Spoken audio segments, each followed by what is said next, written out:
Hey everyone, how's it going? In today's Thursday tip of the week, we're gonna be doing a little trick photography. What's up? It's done. What's done? The image. Really? Yeah, I already did it. It looks great.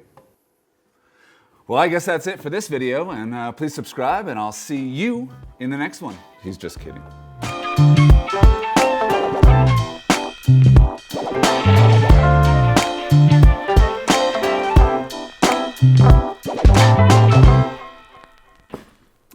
So today I wanted to show you how to get some really fun food photos. I'm sure you've all seen the image where the food seems to be magically frozen in time. Whether it's hovering or floating over a table, a plate, your hand, a pan, whatever, it doesn't matter. But the point is, it's really not that difficult to do. I'm gonna show you how to make an image like this, where it kind of looks like I tripped and the sandwich went flying, and I just so happened to freeze the action at the perfect time, mid-spill. Okay. I know this image looks really intimidating. It looks very technical and very magical, but like I said, it's really not that difficult of an image to create. All you really need is something to rest your food on. Now, I'm gonna be using these two light stands and a roll of this 24 gauge steel wire.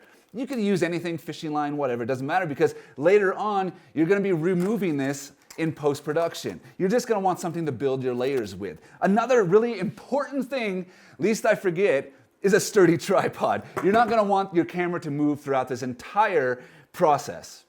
Personally, I love to add that tiny bit of environment. You know, I see a lot of these images on black and white, and you know, that's cool, but for me, I really love the images that have a bit more realism, and they just look a little less staged.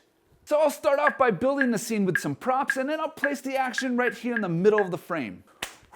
All right, now that I got the sandwich scene built, I'm hoping it's gonna give me that realism that I was going for. But now that it's all ready to go, I can start placing my wires and building this sandwich up. I'll start with the bread first. That will give me a gauge to know where the top of my frame is and how much room I have for the rest of these ingredients.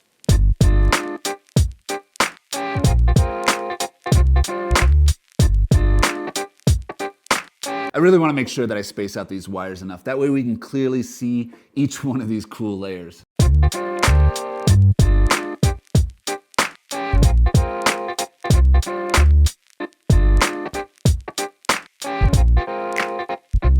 All right, now that I have this sandwich all stacked up, it's time to make that final image. You ready? 3, 2, 1, freeze frame.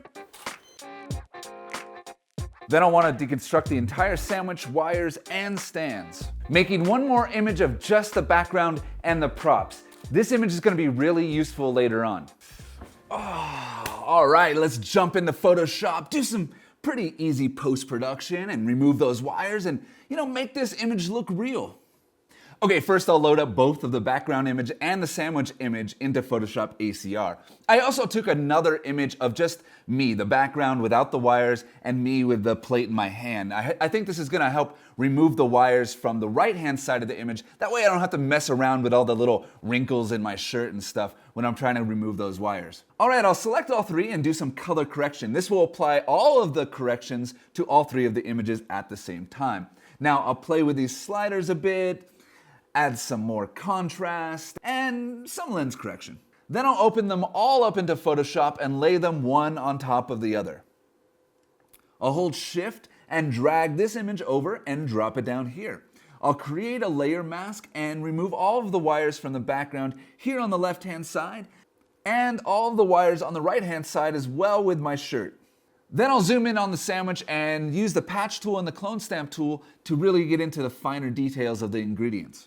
The patch tool is the one with the little patch symbol. It's a really great tool for this. I'll work by drawing the lasso around the wire and then dragging the selection to an area that's similar.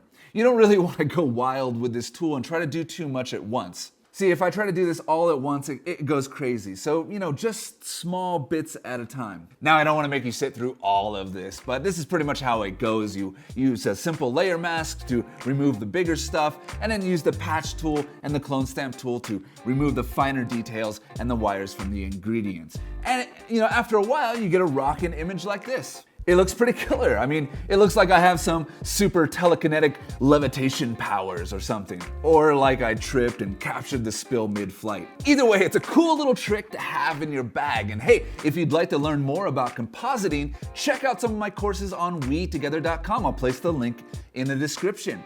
And if you like this video, give it a subscribe, a thumbs up, leave a comment. And hey, if you make an image like this, tag me in it. I'd love to check it out. But that's it for me, and I'll see you in the next one.